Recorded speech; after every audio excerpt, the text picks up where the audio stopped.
have a seat wherever. And all right, so do we want to start with your issue, Anton, and then we can circle back to Anton, that's a new the name. other issue that I didn't get back to, and I apologize for that. Yes. I've had 4 trials in the last week and a half. So yeah, we get busy out here. Have, how many of those did you win? 3 of the 4. Okay. What's that, like a 80% success rate? 75, yeah. 75. That's passing in Florida, so that's yeah. So, how honest can I be with you? You should absolutely be as honest as possible because A, everything you say to me is confidential, and B, I don't like surprises in the courtroom. So if this goes to court, I want to know everything so I can plan to counter it if it comes up. Okay. If it doesn't come up, that's fine. But yeah, the more I know, the more strategy I can plan ahead of time and not, get surprised by things. So I'll take you through my day a little bit. All right. I woke up to a phone call from one of my friends informing me to check Twitter. On Twitter, there was a photo of my second in command face down in the water at the Alamo Sea, taken in a selfie format by a man called, Ryder Flint, something like that. It's abbreviated to RJ. Okay. He has had some drama over the past week or so with the Mandem, and I believe got into an altercation this morning with my second in command and shot him. We obviously found him, and that doesn't run, so we dealt with it in a gang way. He was in a... RJ is part of Mandem? No, RJ is... RJ is not part of any organization. Don't it, bro. Please keep that on, please. Bro, mods. Fred, bro. So you guys dealt with RJ. So what is it you think is going to be the issue going forward? What happened was we were trying to get hold of him for a while. We were looking around the city for him. We were in helicopters searching everywhere. We phoned him and he gave us information. He was in a police chase. We told him he'd be all right. We have reassured him and we said we'll get him away. We just want a conversation. Once we got him into a helicopter in this police chase, we flew away. We got chased by a jet. We landed in the Mandem block and got into a car. At this point, I lost the police. And I had him in my car. I'm unaware if they know if I was in the car or not. I don't know if they knew it was me. I wasn't wearing a mask and the helicopter was rented by me. So there's a good chance they know I was part of that getaway plan. Just to give you a heads up, Patar is still in the ICU. So he's not doing too great. So there's a motive there to some degree. Once we got him, we took him to the lumberyard. I'm gonna keep it real. It was pretty grim. He got tortured. His eyes got cut out. It was a mess. He got beaten up a little bit. Both eyes? Was it both eyes, Dean? Say again. Was it both eyes or was it just the one? You talking about when he got at the lumberyard? Okay, yeah, it was one eye. One eye, and his ear was cut off and put in his mouth. Pretty gruesome. In that kerfuffle, we were beating him up a little bit. I got punched, and I believe I started bleeding and left blood on scene. He was conscious, alive at this point, and then he got leant up against a wall, and a man with a python took the shot. That man wasn't me, but I watched a man get murdered in cold blood. After that, we left. We got out of there. I haven't been caught. Obviously, a few jokes were made on the timeline before we knew he was murdered and actually died. Are you familiar with a rapper called YNW Melly? No. Well, he is a rapper that's currently facing 2 times murder of his friends. and he has a song called Murder on My Mind. And a few of them lyrics of that song were referenced on the timeline. You'll understand the relevance in a minute. So a police officer contacted me later on in the day and said to me, asked if I knew about Patar being in the ICU. So I told him I was aware, and I believe he's stable. And then he asked the second question if I knew who RJ was. He didn't say RJ, he said his Govey. So Okay. I said I was unsure because I knew I could play it off it if it ever went to court as I know him as RJ, and I didn't know what his actual government name was. And that sort of brings us up to where we are now, where I feel like I'm gonna get done for a first-degree murder. Okay. Do you know who the shooter was? There is a text messages. I just want to remind you. Oh yeah. I missed a vital point. So when we were looking for RJ, there's this one of my close friends, Tatiana, called me. She wanted to chill for a little bit. I said I was busy dealing with like gang stuff, you know. And she sort of wanted to help, so I said, I'm looking for RJ. Could you find him for me? And we exchanged a few texts. So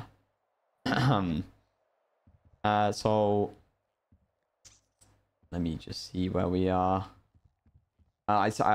She called me. I ignored her call. I said, can't speak right now. I'll call you ASAP. She said, okay. And then we had a phone call and me basically saying we're looking for RJ. Patar's in the ICU. And then she texted me. I sent some crackhead after him and promised him some cash. If he finds him, seems promising, I'll keep you updated. And then I texted her, we found him, I'll let you know, thank you. Okay. Yeah. All right. Well, I mean that could be problematic, but if you didn't specify RJ in the text, did you specify him in the text messages, or did you say RJ on the phone call? RJ I never brought up RJ in the text messages. We were thinking we could play it off as we found Patar, because Patar was missing, but the timeline of events doesn't really line up for that. Because I was the one who discovered where Patar was. We found him in the lake. Okay, so Patar is the second in command that was in the initial photo on Twitter. Yes, exactly. Okay. And so if he's your second in command, does that mean you are the Mandem leader? No, I'm just a member. Yeah. Okay, so second in command overall, not okay. Well, you know. Yeah, he's second in command overall. Yeah. Okay. All right. All right. The text messages could be a problem, but we could try to play it off. That's assuming they even get far enough that they subpoena your phone records. Like, correct me if I'm wrong. If my blood's on scene and there's a motive, that's enough to really push it to court, no? It's enough to push it to court, but it's not necessarily enough to get a conviction. So we'll see what shows up on the docket and worry about it then. Okay. Because I would tell you if I did it. Like, I'd file my M charge if I did it, but I watched him get shot. You know what I mean? It wasn't me. Okay. So did the cops see the helicopter during the chase when you picked him up, or were you guys out of range? Did he like manage to be far enough away from them?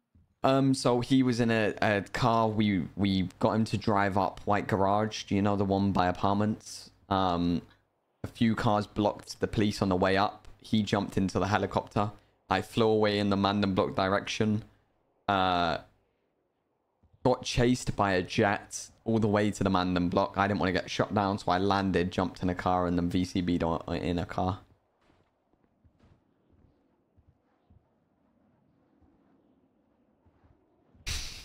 Okay, so it could come back to you, but you know, it depends on how quickly they acted on getting those records. I don't know how far those records go back. The blood on scene, you know, if you can think of a reason why you would be there at the lumber yard that isn't related to RJ, that would definitely help provide some reasonable doubt.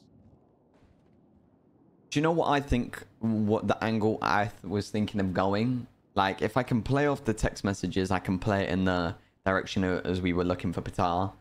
And then I picked up RJ, so I was obviously trying to help him. And I could play it off as I helped him get away. And that was me. And then we were together and we got kidnapped and I got forced to watch him get tortured and killed. Because that would explain why I'm there. But proving it wasn't me when if there's no other blood on scene, it doesn't look very good, you know? If there's only one person they can place on scene, it's a bit ropey, no? And they're gonna ask you, why didn't you report it? Yeah. You are not obligated to report anything to the police. That's not a law we have here in Los Santos. You do not have a duty to report anything.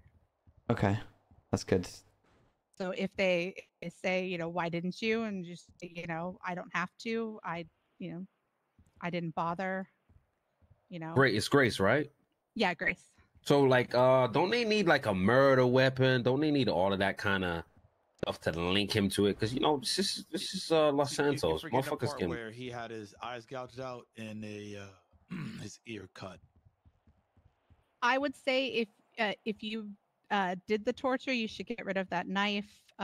If you have the gun from the other person that did the shooting, they should get rid of that. It's much easier to put reasonable doubt if there are no weapons found with the individual's blood on it or any ballistics that they can match. Does the cops know that he tried to murder Patar or no? Yes, they are aware of that. Well, then they're gonna say, why were you helping him then? Because you're affiliated, you are a Mandem gang member. So why would you be helping a guy? You didn't know at the time that RJ was responsible for Patar being in the hospital. It was I believe we. But he texted and said we found him. Yeah, but I mean that if there's no name, we can provide reasonable doubt that it wasn't RJ. At that same time, I'm just saying, I've been through this court system before, man, and they don't need much. Their assumption is what convict you. You know what I'm saying? Yeah. Well, there are no guarantees. I always tell everybody that, but I will absolutely do my best. And you know, we'll know more once it's posted on the docket, if it gets posted to the docket, because until their investigation is closed and they put it on the docket, we can't FOIA any of the reports or anything. But yeah, the cops can push whatever they want and they can have whatever assumptions that they want to have. But if it goes to court, they have to prove beyond a reasonable doubt. And just knowing that you guys have beef and no murder weapons, yeah, it's gonna be, there's gonna be some reasonable doubt. Let me a quick question. What was the most you seen an individual get timed and fined for a murder charge? First degree. I don't know specifically what the worst charge has been. Let me see if the MDW has a specific time and fine for that or not.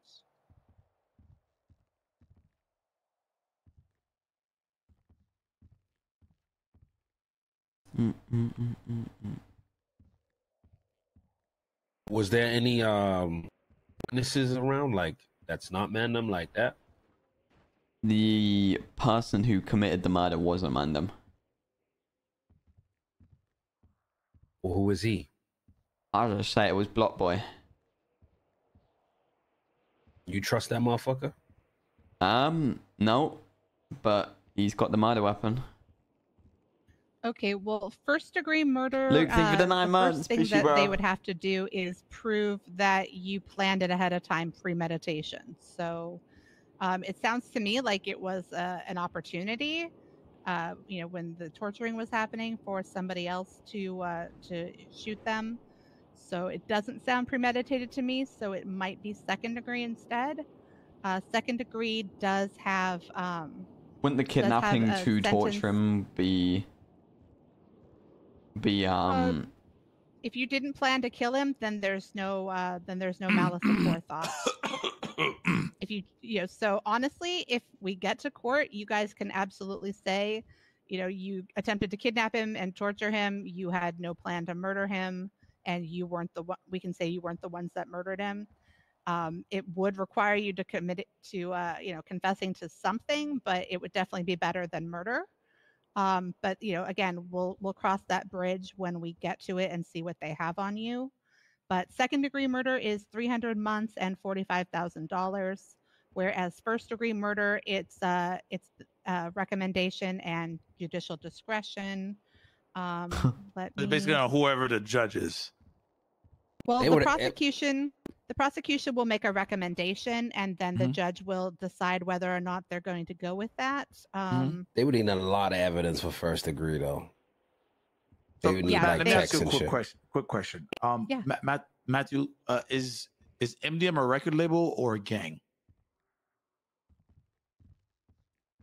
This isn't the time.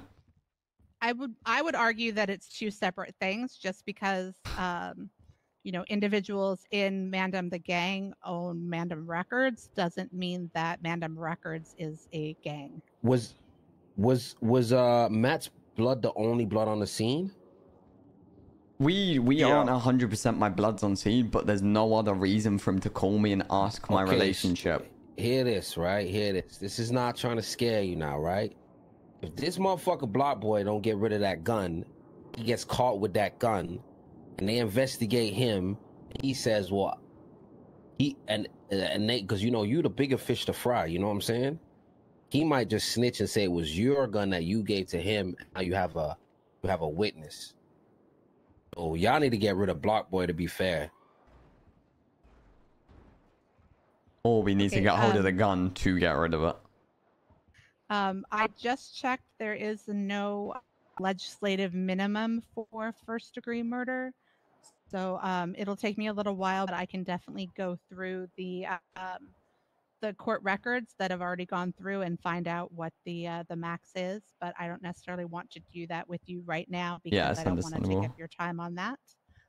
But yeah, strategy wise, the best way to defend it will be to wait and see what they have on you. But yeah, if you guys can, either get Block Boy to throw that gun away, or something like that. Whoever did the torture should throw that knife away. But yeah, it might end up being that our best bet would be for you guys to confess to something else if they push the first degree or even the second degree, to confess to lesser charges. And I don't know, is Black Boy part of your group, or is he a separate individual? He's a separate entity. Okay. How willing, if necessary, would you be to throw him under the bus? I won't be doing that. Okay. That's valid and fair. I just wanted to check if that was an option. I'd like to know what my options are. So, all right. So if you're not willing to throw him under the bus, then yeah, you need to get him to get rid of that gun. You also might want to talk to Tatiana and make sure that she doesn't say anything about it to anybody, about what happened.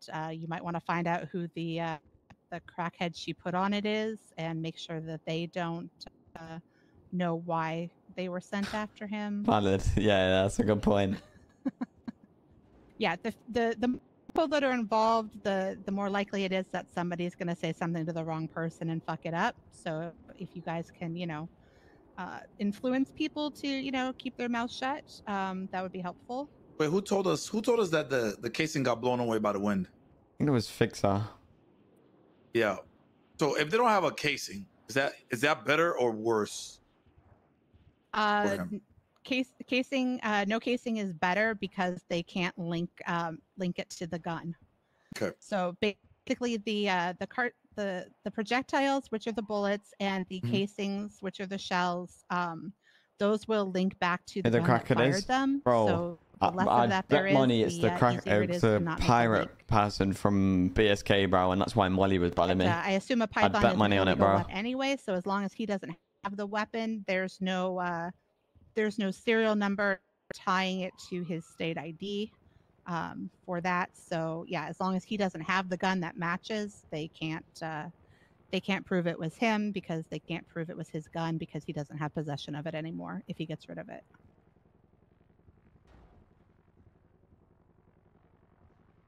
So yeah, basically, possession of stuff is the way that they get people a lot is holding onto a hot gun or something, etc. So that gun will be hot depending on what evidence they have. So it's better to get rid of it, even though I know they're expensive. And Is it good for us for someone else to get caught with the gun? Yeah, that would absolutely work as well if there's somebody you guys can give it to or sell it to. Nah, the thing is, yeah, hear me out. Take the fall. So, if I'm not throwing him under the bus if I just let him get caught with it, right? Because he knows there's murder on that gun.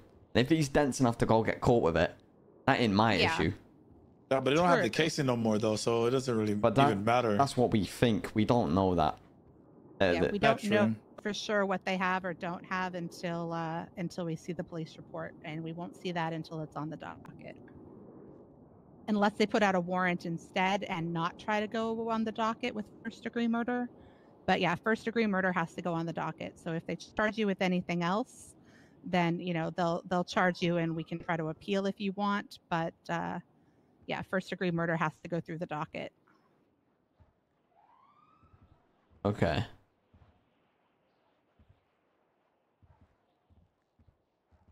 Yeah, it's a sticky one.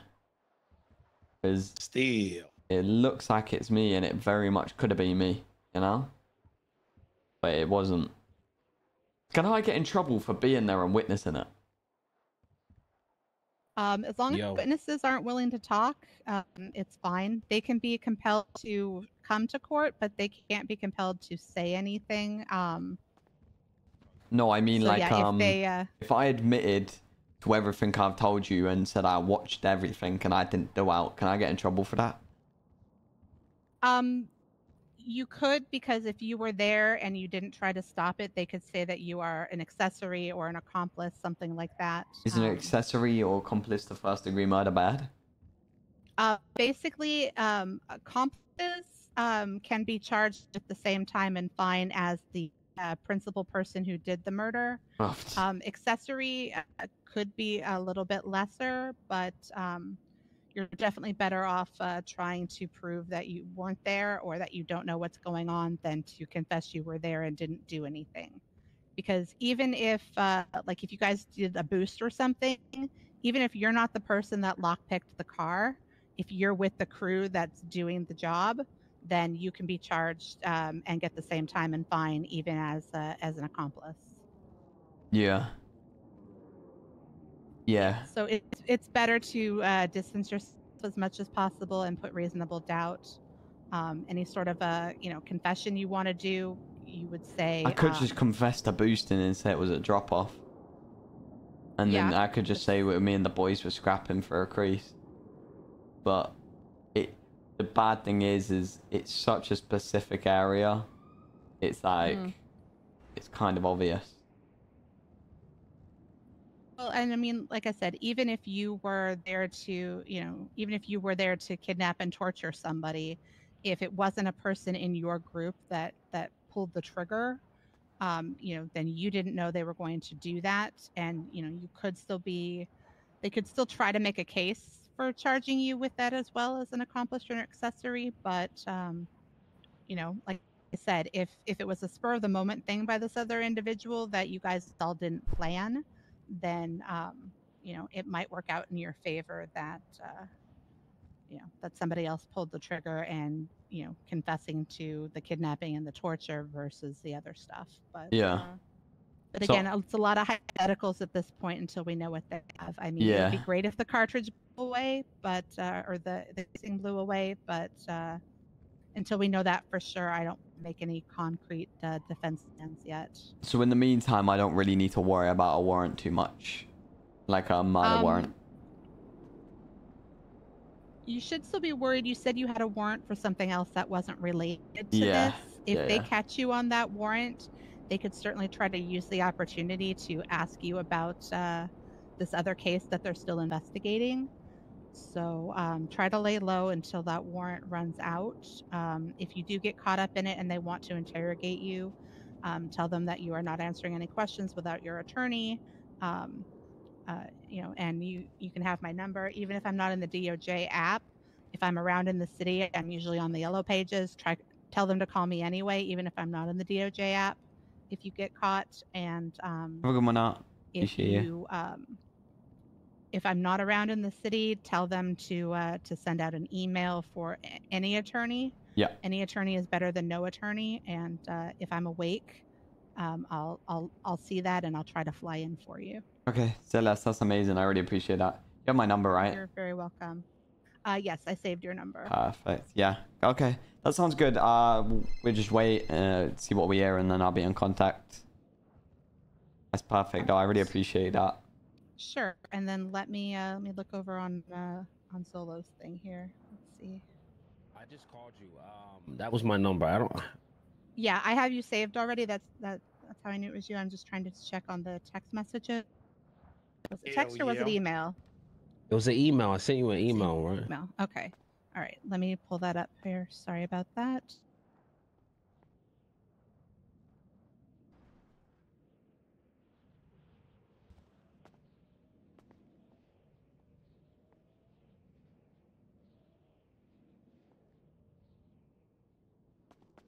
All right, y'all. See y'all.